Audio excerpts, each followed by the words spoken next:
2 con muchos arrestos sucios, fatigados y desastrados.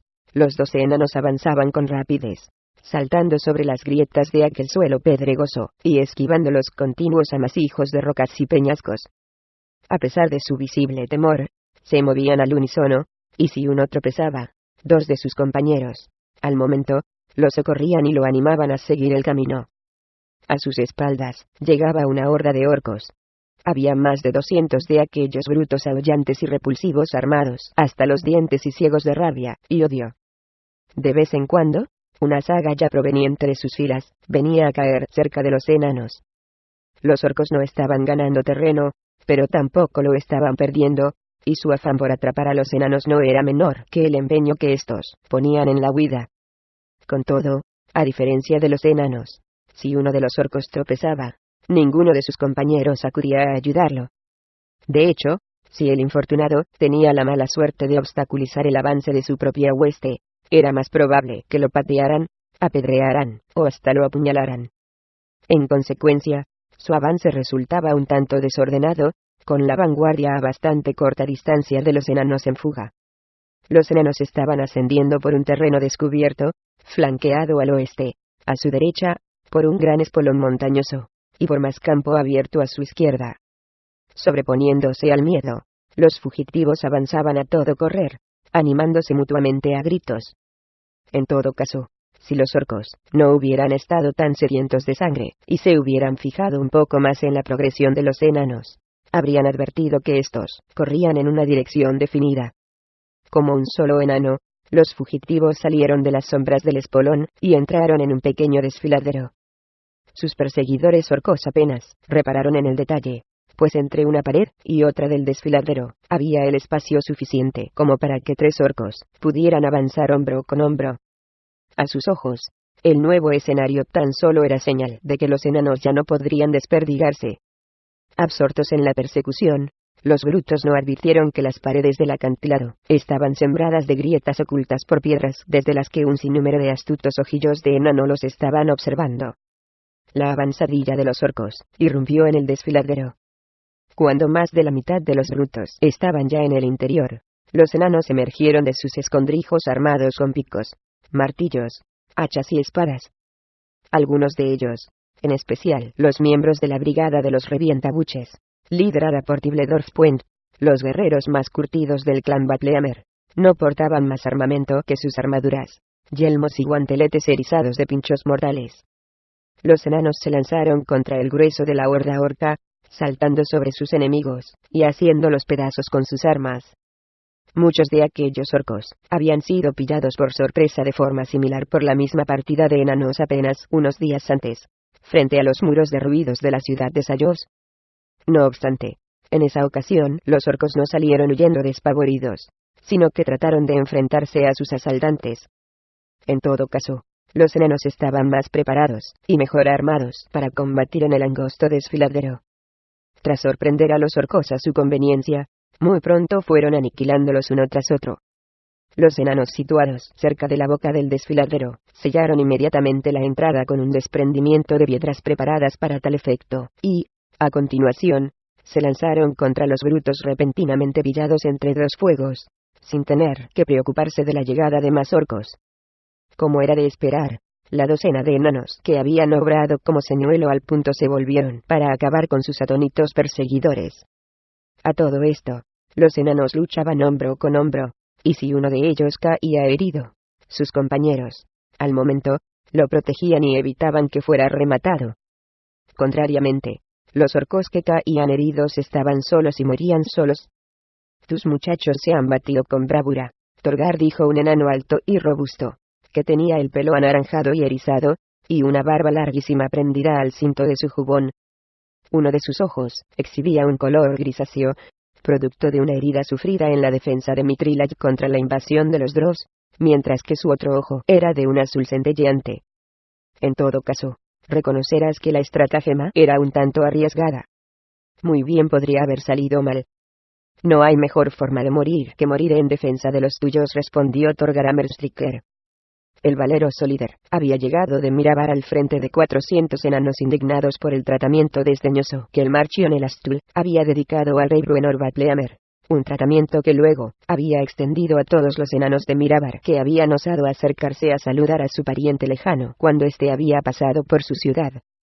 Torgar se mesó sus propias barbas, que eran negras y largas, mientras contemplaba la batalla que tenía lugar a cierta distancia. Aquel ser tan estrafalario, Pique el Rebolludo, acababa de unirse a la refriega, valiéndose de sus sorprendentes dotes druídicas para facilitar la caída de las piedras dispuestas, junto a la boca del desfiladero, y sellar así la entrada. Con todo, los orcos no eran por completo estúpidos, y varios de los que venían detrás se las estaban arreglando para sortear los obstáculos a fin de unirse a la batalla. Mitrilaj nunca olvidará la ayuda que hoy nos estáis prestando, prometió el enano viejo y robusto. Torgar Amerstriker aceptó el cumplido, sin decir palabra, y sin volver el rostro hacia quien así se había expresado, pues no quería que Banach Buenaforja, el caudillo militar del clan Batleamer, se apercibiera de la emoción que en aquel momento lo embargaba. Torgar comprendió que el recuerdo de aquel momento lo acompañaría durante toda la existencia, aunque viviera 100 años más. La emoción que había sentido al abandonar para siempre su ancestral hogar de Mirabar se redobló cuando, comandados por su leal amigo Singles Messeruf, centenares de enanos de la ciudad, de pronto, se sumaron a su marcha. En aquel instante, Torgar sabía que estaba haciendo lo correcto, aunque la repentina responsabilidad de comandar una columna de 400 enanos no dejaba de abrumarlo. No obstante, en ese momento tenía la certeza de que la masiva marcha desde Mirabar no había sido en vano. Tras tropezarse por casualidad con lo que quedaba de las fuerzas del rey Bruenor, fugitivas del sitio de Sayos, Torgar y los suyos habían cubierto su retaguardia mientras avanzaban hacia las montañas situadas al norte del Valle del Guardián, y la entrada a Mitrilaj. Al tratar de unirse otra vez a la hueste de Bruenor, los enanos habían participado en diversas escaramuzas contra los orcos perseguidores.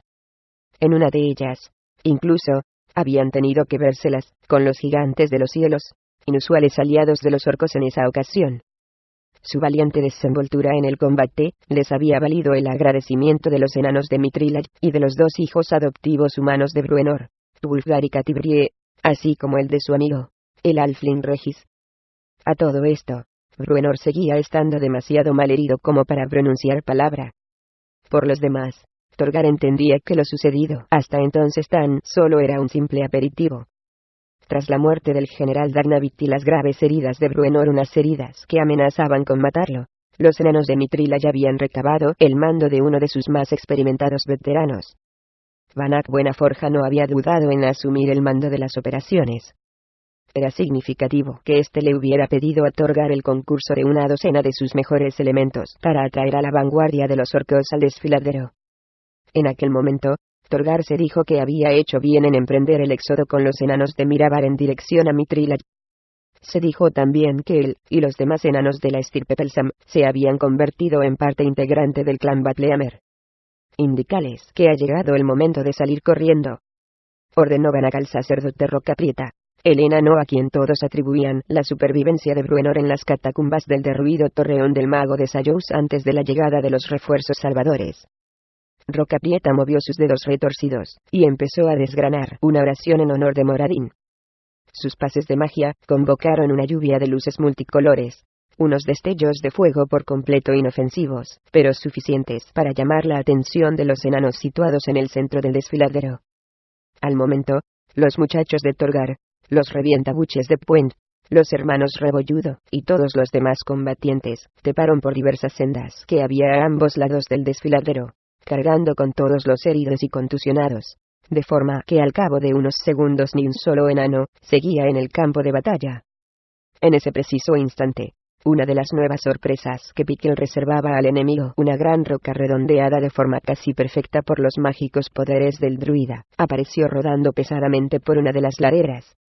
3 enanos particularmente fornidos se encargaban de maniobrarla, con ayuda de unos palos tan largos como sólidos.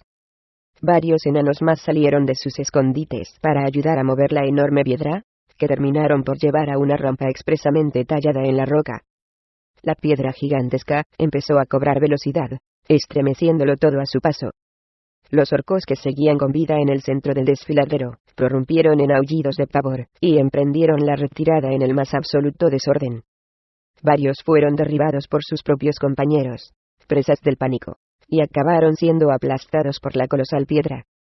Cuando la enorme roca se estrelló con estrépito contra la barricada que obstruía la boca del desfiladero, numerosos orcos yacían muertos, aplastados por su paso. Aunque algunos consiguieron salvarse, Banach, Torgar y los demás se contentaron con mirar cómo huían, sabedores de que el daño causado en el ánimo del enemigo era mucho más importante que el aniquilamiento o no de un puñado de brutos en retirada. En la guerra es esencial desmoralizar al enemigo, sentenció Banach con calma, satisfecho por el resultado de la emboscada. Banach guiñó su ojo desgarrado a Torgar y Rocaprieta. Tras acercarse a Torgar, palmeó afectuosamente el hombro del desterrado de Mirabar. Tengo entendido que tu amigo Singlés está familiarizado con la lucha en la superficie, indicó, al igual que tú. Gran parte de la ciudad de Mirabar se encuentra en la superficie, repuso Torgar. Lo cierto es que ni yo ni los míos estamos demasiado acostumbrados a luchar al aire libre, explicó Banach. Por eso me gustaría contar con vuestro consejo, y el de Iván Rebolludo. Encantado. Torgar asintió con la cabeza. Los enanos acababan de empezar a rehacer sus líneas de defensa en terreno elevado al sur del desfiladero, cuando Wulfgar y Catibrie llegaron corriendo para unirse a Banach y los demás. Hemos estado explorando hacia el este, explicó, jadeante, Catibrie, un poco más alta que los enanos, si bien bastante menos corpulenta. La joven humana no desentonaba demasiado entre ellos. Su rostro era ancho, pero de facciones delicadas, mientras que sus cabellos, entre castaños y rojizos, le caían con exuberancia sobre los hombros. Sus ojos azules eran grandes, incluso para lo habitual entre los humanos, mucho mayores que los de los enanos, cuyos ojillos siempre quedaban en segundo plano bajo un ceño espeso en extremo. A pesar de su femenina belleza, la mujer exhibía un aire de gran determinación. Educada por Bruenor Batleamer, Catibrie era de personalidad sólida y pragmática, una luchadora cuyo valor resultaba comparable al de los más curtidos guerreros de su clan. Pues me temo que te perdiste un jaleo divertido, observó Rocaprieta con jovialidad. Sus palabras fueron acogidas con vítores y chanzas. Numerosos enanos alzaron jarras de cerveza espumosa para brindar. Bien dicho, repuso Pique el Rebolludo, cuyos blancos dientes brillaron bajo su barba y su bigote verdosos. Les dimos una buena tunda en el desfiladero, tal y como habíamos planeado, explicó Banach Buenaforja, sin asomo de triunfalismo. Nos las arreglamos para matar a unos cuantos y poner en fuga a los demás. Lo que hicisteis fue valeros de un señuelo para atraer otro señuelo, intervino Catibrie, señalando hacia el este. Por el sur, está llegando una columna mucho mayor que se apresta a rodearnos. Otra columna se está acercando por el norte, apuntó Banach. La hemos visto. ¿Cuántos orcos apestosos serán en total? Muchos, muchísimos, más que tus enanos, terció Wulfgar, cuya expresión era sombría, y cuyos cristalinos ojos azules expresaban preocupación. Al menos 30 centímetros más alto que sus compañeros humanos. Wulfgar, el hijo de Beornegar, era un coloso al lado de los enanos. Con la cintura estrecha y la musculatura nervuda, su torso y su pecho eran mucho más anchos que los de los enanos, mientras que sus brazos tenían el mismo diámetro que la pierna de un enano fornido, y su mandíbula era sólida y cuadrada. Obviamente, su fortaleza física imponía respeto, aunque lo que los enanos más respetaban era el brillo de sus ojos, la lucidez de guerrero que proyectaban. Todos lo estaban escuchando con la máxima atención. Si os quedáis aquí, y os atacan por ambos flancos, está claro que os derrotarán. Va. Semóforo Rocaprieta. Cada enano vale lo que 5 de esas bestias repulsivas. Wulfgar clavó la mirada en el jactancioso sacerdote. ¿Tantos son?, inquirió Banach. Y más, respondió Catibrie. Pongámonos en marcha ahora mismo, instruyó Banach a Torgar. Dirijámonos al sur hasta dar con un terreno elevado. Pero allí nos encontraremos al borde del precipicio que hay sobre el valle del guardián, objeto Rocaprieta. Una posición más fácil de defender, convino Banach, encogiéndose de hombros. Pero no tendremos ninguna vía de escape, adujo Rocaprieta. Estaremos entre el enemigo y el abismo. Cierto. Pero la segunda columna del enemigo no podrá seguir avanzando hacia el sur para rodearnos, dijo Banach. Pero si su columna principal nos arrolla, nos encontraremos contra la espada y la pared, insistió Rocaprieta. Entre la espada y el precipicio, corrigió Thorgaramer Stricker. Mis muchachos y yo nos encargaremos de trenzar las cuerdas necesarias para escapar pared abajo, si es preciso. Pero ese precipicio es de 100 metros. Objetó Rocaprieta. Thorgar se encogió de hombros, como si la cuestión fuese irrelevante. Hagamos lo que hagamos, es importante actuar, con rapidez surgió Catibrie. ¿Y qué te parece que tenemos que hacer?, preguntó Banach. ¿Tú has visto esa columna de orcos? ¿Te parece que podemos hacerle frente? Sugiero que nos retiremos hasta el límite del Valle del Guardián, y más allá, si es necesario, opinó Wulfgar. Hasta el propio Mithril, si hace falta. Catibrie asintió con la cabeza. ¿Tantos orcos son?, inquirió otro de los recién llegados. Iván Rebolludo, el de las barbas amarillas, el hermano curtido y valeroso de Piquel. Tantos, repitió Catibrie. Pero me temo que no podemos retirarnos hasta Mithril. No es el momento. Bruenor no es solo el rey de Mithril, sino que ahora se ha convertido también en el defensor de Sayos y la región adyacente. No podemos escaparnos así como así. Nuestra retirada les costaría la vida a muchos de los indefensos habitantes de la zona, conminó Banach. Dirijámonos al terreno elevado, pues. Que vengan esos perros, que les enseñaremos una lección. Eso, aprobó Piquel a gritos. Todos fijaron sus miradas en Piquel, un enano estrafalario, de pelo verdoso, que llevaba sus largas barbas estiradas sobre las orejas y anudadas a sus cabellos en una larga trenza que le llegaba a la espalda. Un tanto regordete en comparación con su robusto hermano. Mientras Iva lucía una aparatosa coraza de cuero y metal, Piquel vestía una sencilla túnica color verde claro. En tanto los demás enanos calzaban pesadas botas protectoras contra las chispas y las ascuas de las fraguas, y óptimas para pisotear a sus enemigos orcos. Piquel se contentaba con unas simples sandalias que dejaban el dedo gordo al descubierto. Con todo, el apacible Piquel, en ocasiones, podía mostrarse decisivo en el campo de batalla, como había dejado claro más de una vez. Suya había sido la idea de que se presentaran ante Sayos ocultos en el interior de una estatua hueca, estatua que había construido con sus propias manos. En las batallas subsiguientes, sus dotes mágicas se habían revelado inestimables. Uno tras otro, los enanos sonrieron en tributo a su entusiasmo. Sin embargo, desde la llegada de Wulfgar y Catibrie con tan pésimas noticias, incluso el entusiasmo de Piquel había empezado a decaer. Los enanos apenas tardaron unos minutos en ponerse en marcha. Justo a tiempo, pues cuando empezaban a subir montaña arriba, la columna orca proveniente del norte se lanzó en tropel contra ellos, secundada por la columna llegada del este, y destinada a rodearlos. Los casi 1000 enanos redoblaron el ritmo de ascensión por la ladera, trepando incansablemente por las sendas sembradas de piedras. Muy pronto superaron los 1000 metros, sin que sus fuerzas desfallecieran en absoluto, y sin que su compacta formación se resintiese por ello. Al este se alzaban entonces unas cumbres más altas que impedían la maniobra envolvente de los orcos. No obstante, el grueso del enemigo seguía persiguiéndolos a sus espaldas. Tras coronar los 1500 metros, los enanos siguieron subiendo con tenacidad, jadeantes, pero sin rendirse en ningún momento. Finalmente, la vanguardia liderada por Banach coronó la ascensión, y llegó al prado que moría al borde del acantilado, un precipicio que caía a pico. A sus pies, casi 100 metros más abajo, se extendía el amplio Valle del Guardián, que señalaba el acceso occidental a Mithril. La neblina matinal, flotando sobre las grandes piedras que puntuaban la pequeña pradera, envolvía el terreno en el que se encontraban. Con la disciplina que era típica en ellos, los correosos enanos procedieron a trenzar cuerdas y construir posiciones defensivas, a erigir improvisados muros de piedra y seleccionar grandes rocas que podrían arrojar rodando a sus enemigos. Mientras tanto, Thorgar escogió a sus mejores ingenieros, y los ingenieros eran espléndidos en Mirabar, y les planteó la cuestión de cómo evacuar a todos los enanos al Valle del Guardián, si la retirada resultaba necesaria. Más de un centenar de enanos examinaron las paredes del precipicio que se abría a sus pies, evaluaron la solidez de las rocas, trataron de dar con la adecuada vía de escape, y prestaron especial atención a las cornisas y salientes a los que podrían recurrir durante el descenso.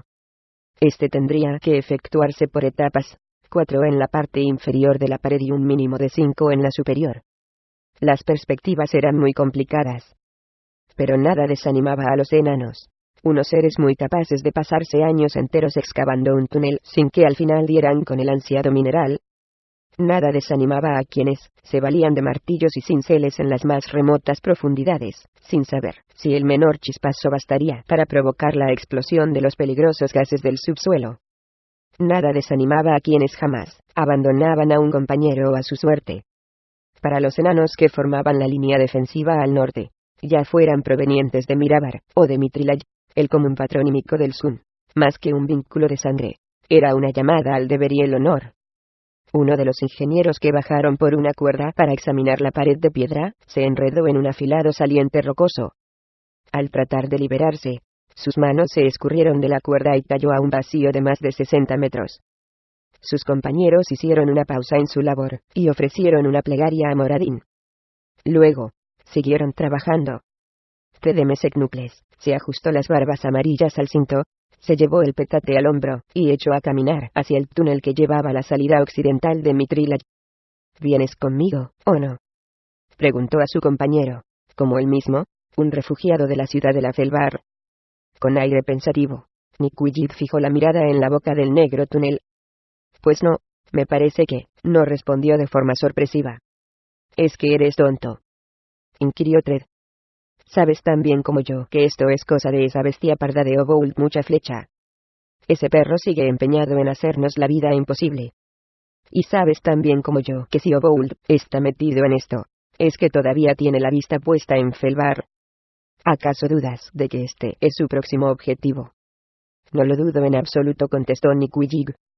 Es preciso que el rey Emerus sepa lo que está ocurriendo. Entonces, ¿te vienes conmigo? No. ¿Ahora? No. Debemos el pellejo a los Batleamer. Los orcos pueden presentarse en cualquier momento, y yo me quedo a hacerles frente a esos brutos, codo a codo con los Batleamer. Tred consideró las palabras de Nikwigid. Entre los enanos, este último tenía la reputación de ser un pensador, un elemento con ideas propias y originales. Sin embargo, su negativa a regresar a la ciudad de la Felbar en ese momento clave no dejaba de sorprender a Tred. Piénsalo, Tred, agregó Nikwigid, como si estuviera leyendo los pensamientos a su compañero. Cualquier mensajero puede informar al rey Emerus, y tú lo sabes. ¿Y crees que un mensajero cualquiera lo persuadirá de que abandone la ciudad de la Felbar y acuda en nuestro auxilio? Lo convencerá de la necesidad de avisar a la ciudad de la Advar y alertar a la guardia de hierro del rey Arbom. Nikwigid se encogió de hombros. Los orcos están llegando en masa desde el norte, replicó, y los Batleamer son los únicos que, por ahora, les están haciendo frente. Como ciudadanos de Felbar, es preciso que nos quedemos junto a ellos en este momento difícil. El rey Emerus, sin duda, se alegrará de saber que dos de los suyos han decidido quedarse a luchar con los Batleamer. ¿Quién sabe? Quizá nuestra decisión de combatir, junto a las mesnadas de Bruenor, sirva para que Emerus Warcron cobre conciencia de lo que está en juego, y se decida a intervenir. Tred clavó la mirada en Nikwigid, y sopesó el sorprendente razonamiento de su compañero. Lo cierto era que él no quería marcharse de Mitrilay. Bruenor se lo había jugado todo a una carta para facilitar que él y Nikwigid vengaran a los humanos que los habían ayudado, y a sus propios compañeros muertos a manos de los orcos, entre los que se contaba el propio hermano menor de Tred. El enano de las barbas amarillas suspiró y volvió la vista atrás, a la boca del túnel que atravesaba la antípoda oscura superior y conducía al oeste. En ese caso, quizá haríamos bien en encontrar a ese pícaro de Regis, sugirió por fin. Regis seguramente sabrá dar con un mensajero que transmita la noticia al rey Emerus. Mejor nos quedamos con los humanos y los enanos de Bruenor y Dorgar, repuso Nikwigid, quien quería dejar las cosas claras de una vez. Un destello de admiración relució en la mirada de Tred. Nunca había imaginado que Nikwigid fuera tan arrojado y valeroso. Guerrero de buena ley, a Tred, en el fondo, le complacía la novedosa determinación de Nikwigid. Una ancha sonrisa se pintó en su rostro cuando dejó el petate en el suelo. No hace falta que te pregunte en qué estás pensando, repuso Wulfgar, acercándose a Catibrie. La mujer se encontraba a unos pasos del grueso de los enanos, con la vista fija en la ladera de la montaña. No miraba a los orcos que llegaban en masa, como el bárbaro advirtió, sino las tierras salvajes que se extendían a lo lejos. Catibrie se apartó de los ojos la espesa mata de pelo, y volvió su rostro hacia él. Sus ojos azules, más oscuros y expresivos que las cristalinas órbitas de Wulfgar, lo estudiaron con detenimiento. Yo también me pregunto dónde puede estar, explicó el bárbaro. De una cosa estoy seguro. Sin embargo, Drizzt no está muerto. ¿Y cómo lo sabes?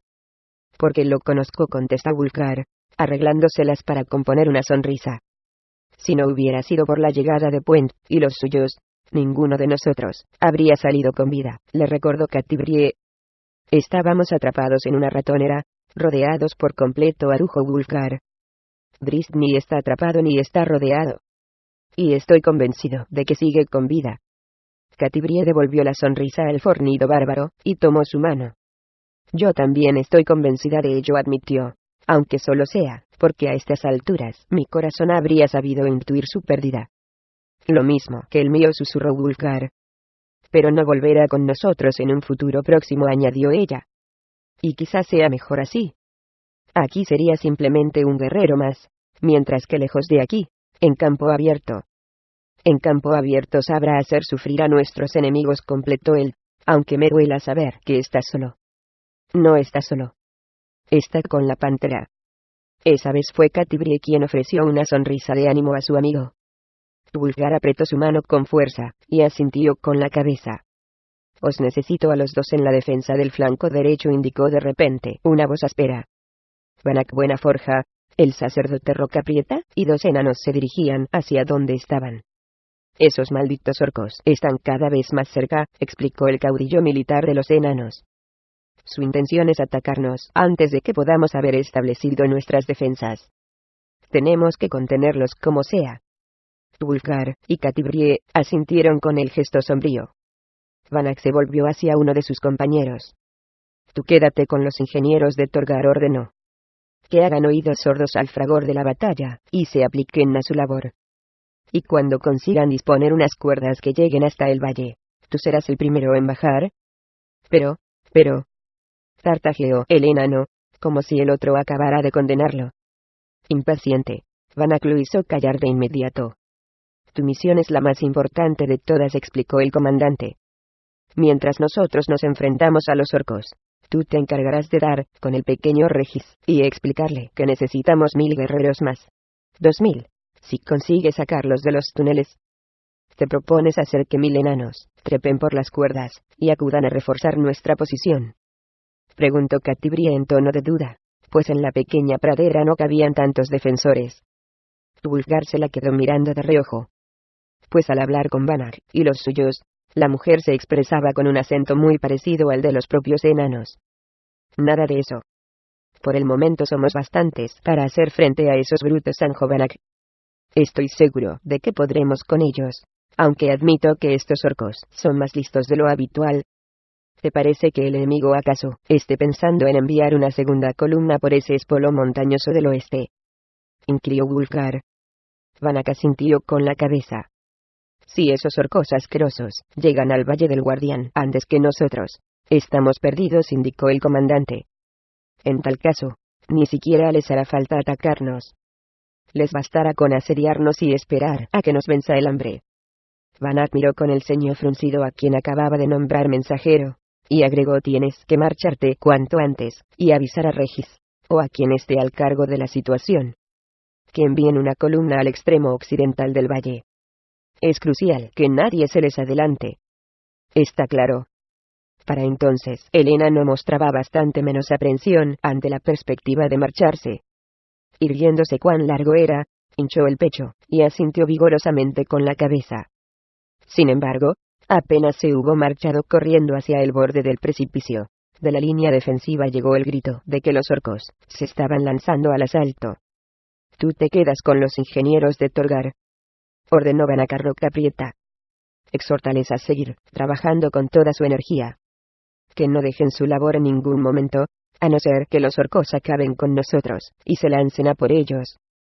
Rocaprieta asintió con gesto enérgico, y se marchó corriendo. Y vosotros dos resistid, como sea en este flanco, añadió Banach. Catibrie echó mano a su arco mortífero, Taulmaril el buscacorazones, Sacó una flecha del carcaj y tensó la cuerda.